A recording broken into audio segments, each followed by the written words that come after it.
कैसे हो मेरे दोस्तों।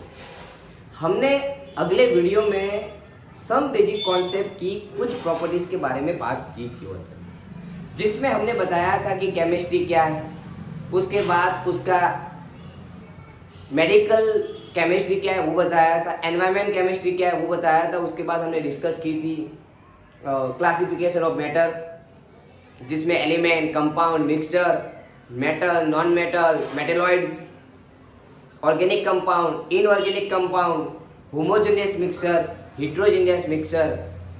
उसके बाद हमने 7 ऐसे यूनिट देखे थे, बेसिक यूनिट बोला जाता है जिसको। उसके बाद आज हमें जो टॉपिक देखना है वो बहुत ही इंपॉर्टेंट है, इंटरेस्टिंग है।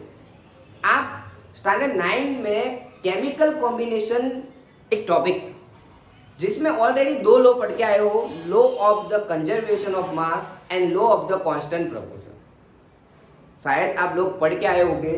तो लॉ ऑफ द कंजर्वेशन मास वो कौन से साइंटिस्ट ने दिया था? लेवोइजर। लेवोइजर नाम के जो साइंटिस्ट थे जिन्होंने law of the constant conservation of mass बताया। ये रूल क्या कहना चाहता है पता है? ये रूल ये कहना चाहता है कि इस रूल से ये कहना चाहता है कि carbon plus oxygen to form a CO2। ये कहना चाहता है कि कार्बन का 12 ग्राम, ऑक्सीजन का 32 ग्राम कंबाइन होके 44 ग्राम कार्बन डाइऑक्साइड बनाएगा। जितना मास रिएक्टेंट का है उतना ही मास प्रोडक्ट का होना चाहिए। इसको बोलते हैं कंजर्वेशन ऑफ मास। इस रूल्स को बोलते हैं कंजर्वेशन ऑफ मास। ऐसा किसने बताया? लेवोइजर ने। उसने ये बताया कि जितना मास रिएक्टेंट में होगा उतना ही प्रोडक्ट में होना चाहिए। जितने भी रिएक्टेंट है उनका कंबाइन होकर जो मिलता है उतना ही प्रोडक्ट में होना चाहिए। I hope all of students are understand. अगर बेटा अच्छा लग रहा है तो वीडियो को लाइक, शेयर, सब्सक्राइब करना भूलना मत। और एक हम्बल रिक्वेस्ट है, अगर पॉसिबल हो तो अपने स्टेटस में भी मुकना, क्योंकि जिन बच्चों को रियलिटी में इसकी रिक्वायरमेंट है उन तक हमारा वीडियो पहुंचता है। ठीक है? तो जितने भी लोग मेरे वीडियो देख रहे हैं उन सबको पहली चीज़ कि आपको अच्छा लग रहा होगा, आपका केमिस्ट्री अच्छा होगा। ठीक है? तो आप पक्का वादा करता हूँ कि आपका केमिस्ट्री और भी बेहतरीन होगा, लेकिन अपने दोस्तों को शेयर करना भूलना। उसके बाद law of the constant proportion. कौन से साइंटिस्ट थे? Joseph Proust. जोसेफ प्राउस्ट नाम के साइंटिस्ट थे जिन्होंने law of the constant proportion बताया। Law of the constant proportion क्या कहना चाहता है? ये फर्स्ट था, ये second. Law of the constant proportion ये कहना चाहता है कि दोस्तों कि अगर मैं वाटर के मॉलिक्यूल को कहीं से भी ले लूं, वाटर के मॉलिक्यूल में से चाहे अपना टैप वाटर यूज, घर का पीने का पानी यूज करूँ, टैप वाटर यूज करूँ, गंदे नाले में से पानी को लाओ, दूसरी कंट्री में जाके वाटर को लेके आओ, लेकिन उसमें रखे गए हाइड्रोजन और H2O के जो मास का रेशियो है वो ऑलवेज क्या आना चाहिए? होल नंबर होना चाहिए, फिक्स होना चाहिए, वो भी होल नंबर होने चाहिए। फिक्स होल नंबर होने चाहिए उनके मास के रेशियो। उसको बोला जाता है law of the constant proportion, जो जोसेफ प्राउस्ट नाम के साइंटिस्ट थे जिन्होंने इस रूल्स के बारे में बताया। उनका कहना यह था कि जब भी ऐसा कंपाउंड, चलो मान लेते हैं एमोनिया, उसका मास का जो रेशियो आएगा वो 14:3 ही आना चाहिए। अगर इतना रेशियो मिलता है तभी उसको एमोनिया बोला जाएगा, वरना उसको एमोनिया माना जाएगा नहीं। ये किसने बताया था? जोसेफ प्राउस्ट ने बताया था। इसके बाद अब जो हमें स्टैंडर्ड 11 में पढ़ना है वो ये है law of the multiple proportion. Means ऐसा कहना चाहता है कि अगर NO, N2, चलो NO2, NO3, तो इन सब में ऑक्सीजन का जो प्रपोर्शन है वो चेंज होता जाता है। ऑक्सीजन का मास का जो रेशियो आएगा वो चेंज होगा, मल्टीपल नंबर में आएगा। इसके बारे में जो साइंटिस्ट ने इंफॉर्मेशन बताई थी वो डाल्टन थे। वो कौन थे? डाल्टन। डाल्टन ने ये कहा कि यहाँ पे जो ऑक्सीजन, नाइट्रोजन तो फिक्स होने वाला है। ऑक्सीजन यहाँ पे 16, यहाँ पे 32, यहाँ पे 48 आने वाला है। तो यहाँ पे जो ऑक्सीजन का जो मल्टीपल है, मल्टीपल प्रपोजल मीन्स उसका मल्टीपल जो यूज हो रहा है उसमें जो उसका रेशियो मिल रहा है वो 1:2:3 1:2:3 मिल रहा है दोस्तों। तो बहुत ही हेल्पफुल होने वाली चीजें हैं, ध्यान रखना क्या कहना चाहता हूँ, क्योंकि इस रूल में से आपको कहीं ना कहीं कुछ तो हेल्प मिलेगी दोस्तों। आज लास्ट में कुछ अच्छा बता के जाने वाला हूँ, अगर वीडियो पे आ गए हो तो चले मत जाना, एंड तक देखना क्योंकि लास्ट में मजे तो आने वाले हैं। ठीक है दोस्तों, याद रखना मेरे को। 4 नंबर का जिसमें बोला गया है law of the reciprocal proposal. Reciprocal proposal क्या कहना चाहता है दोस्तों, तो ध्यान से सुनना मेरी बात को। तो ये कहना चाहता है कि कार्बन, हाइड्रोजन और ऑक्सीजन ऐसे साइकिल में डन, ये कार्बन हाइड्रोजन के साथ कंबाइन होकर CH4 बनाता है, कार्बन ऑक्सीजन के साथ कंबाइन होकर O2 बनाता है। कार्बन का मास तो फिक्स ही है, तो अदर जो एलिमेंट है वो कितना मास यूज हुआ है उनका जो रेशियो निकालेंगे, कार्बन का तो फिक्स है, हाइड्रोजन का 4 और 62, आंसर आएगा 1:8। ऑलवेज सिंपलेस्ट होल नंबर आने चाहिए, बस ये कहना चाहता है law of the reciprocal proposal कि उनका रेसिप्रोकल प्रपोजल लिया जाए, इसको मेंटल निकाला, इसको दोनों के साथ रिएक्ट करवाया जाए तो ऐसा होगा। वाटर की इन दोनों के साथ रिएक्शन करवाई जाए तो CH4 एंड H2। यहाँ पे हाइड्रोजन को मानना है, कार्बन और ऑक्सीजन का मास का प्रपोजल देखना है, सिंपलेस्ट होल नंबर आएगा। ठीक है दोस्तों, आई होप आपके दिमाग में चीजें घुस रही हो।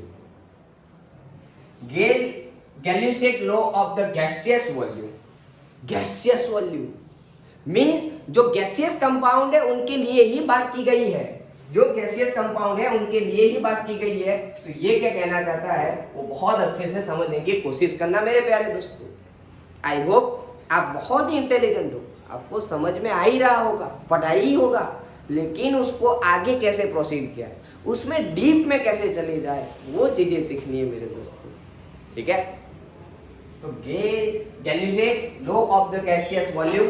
तो सबसे पहले गैसियस वॉल्यूम, तो गैसियस रिएक्शन होगी, उनके लिए ही चीज होगी। उसमें क्या होगा, तो suppose nitrogen hydrogen to form a ammonia, सारे गैसियस कंपाउंड है।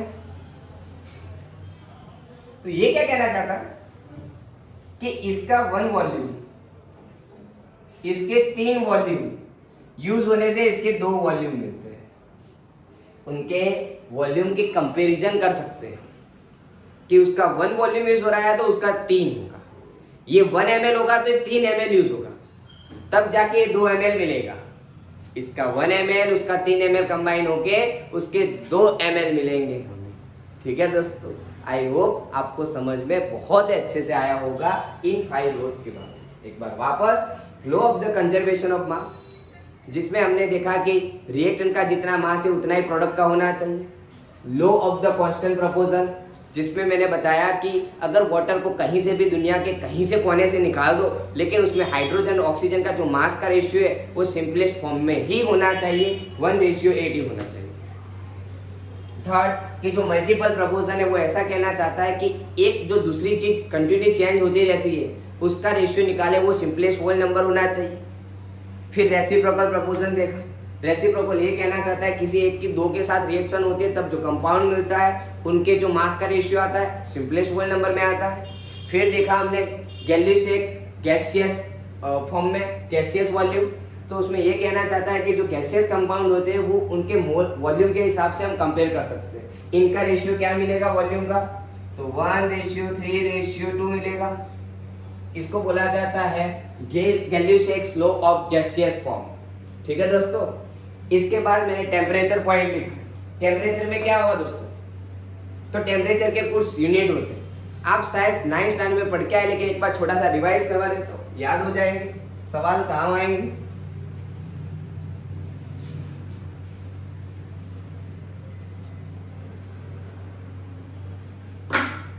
टेम्परेचर, तो टेम्परेचर के यूनिट 3 है, degree Celsius, kelvin and Fahrenheit. इसमें क्या होता है कि अगर केल्विन का सेल्सियस में कन्वर्ट करना है तो 273.16 ऐड करने के होते। अगर फ़ारेनहीट में जाना है तो 9/5 डिग्री सेल्सियस प्लस 32 ये करना है। मेरे को सिर्फ इतना सवाल का आंसर देना दोस्तों, कमेंट बॉक्स में अगर आप सही में केमिस्ट्री पढ़े हो तो मेरे को इतना बताना कि सेल्सियस और फ़ारेनहीट की वैल्यू कब इक्वल आएगी। सेल्सियस की कितनी वैल्यू लोगे तब जाके वो फ़ारेनहीट को इक्वल टू आएगा। ठीक है, सेल्सियस और फ़ारेनहीट की कौन सी वैल्यू इक्वल लेने से दोनों का आंसर, कौन सी वैल्यू लेने से सेल्सियस की कौन सी वैल्यू लेने से फ़ारेनहीट का आंसर भी वही आएगा, वो आपको बताना है। ठीक है, इनके बारे में आप ऑलरेडी पढ़ के आए हो, इसलिए मैं उसकी ज़्यादा डिस्कस करना चाहता नहीं हूँ। एक छोटा सा एग्जाम्पल देके उसकी बात को खत्म करना चाहता हूँ। सपोज मान लेते हैं कि वाटर का 100 डिग्री सेल्सियस, उसका केल्विन में क्या होगा 100 प्लस 273.16, आंसर आएगा 373.16 केल्विन। ये हो गया केल्विन में, सेल्सियस का केल्विन में मैंने कन्वर्ट कर लिया है। आई होप आपको समझ में आ गया। सिग्निफिकेशन फिगर, सिग्निफिकेशन फिगर बहुत ही इंपॉर्टेंट टॉपिक है दोस्तों, उसको याद रखना। ये क्या कहना चाहता है कि सपोज 1.048, 0.0048, 0.4800, 4.008, 4.810⁶, बस इतनी चीजों समझ में आ जाए तो बात आपकी सिग्निफिकेशन की खत्म हो जाएगी। सिग्निफिकेंट आपका नंबर जो फिगर से वो खत्म हो जाएंगे। तो अगर आपको फर्स्ट और लास्ट को नंबर मिलते हैं तो सारे नंबर को काउंट करना है, वो 4 है। अगर आपको ऐसा दिया जाए, ठीक है, चलिए सबका सिग्निफिकेशन नंबर निकालते हैं। अगर डेसिमल के बाद आगे के जीरो होते हैं, नंबर पीछे होते हैं, तो इन जीरो को काउंटिंग नहीं की जाती, यहाँ पे सिग्निफिकेशन 2 मिलेंगे। लेकिन अगर जीरो नंबर के पीछे है तो उसको काउंट करना पड़ेगा। अगर नंबर दोनों नंबर के बीच में है तो सारे के सारे काउंट। अगर 10 की पावर में दिए गए वो काउंट नहीं होंगे, सिर्फ नंबर ही काउंट होंगे 2। अगर आपको नंबर के पीछे दिए गए तो वो भी काउंट नहीं होंगे, सिर्फ यहाँ पे 2 आंसर है।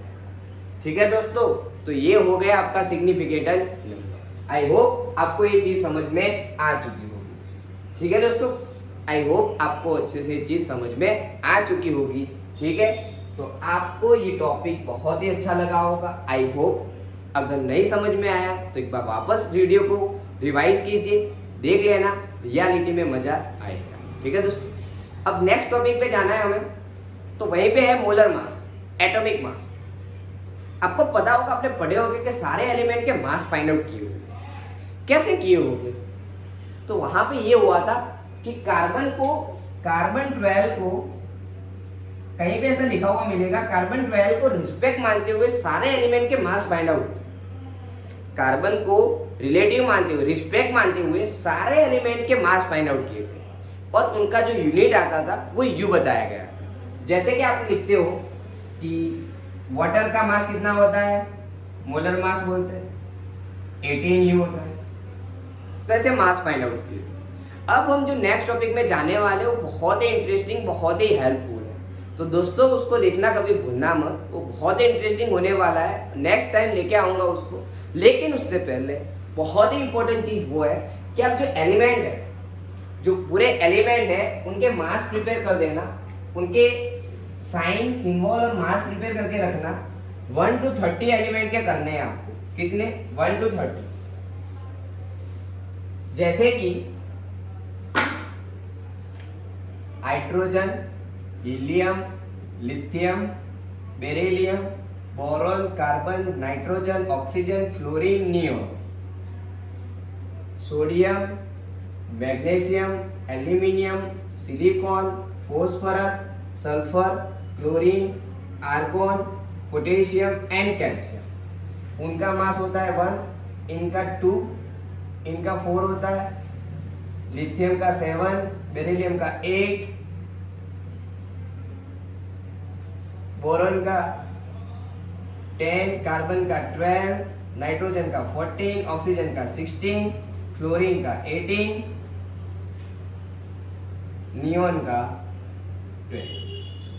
ये उनके मासेस बताए गए। एटॉमिक मास सोडियम का 23 है, मैग्नीशियम का 24, aluminium 27, silicon 28, phosphorus 31, sulphur 32, chlorine 35.5, argon 40, potassium 39, calcium 40।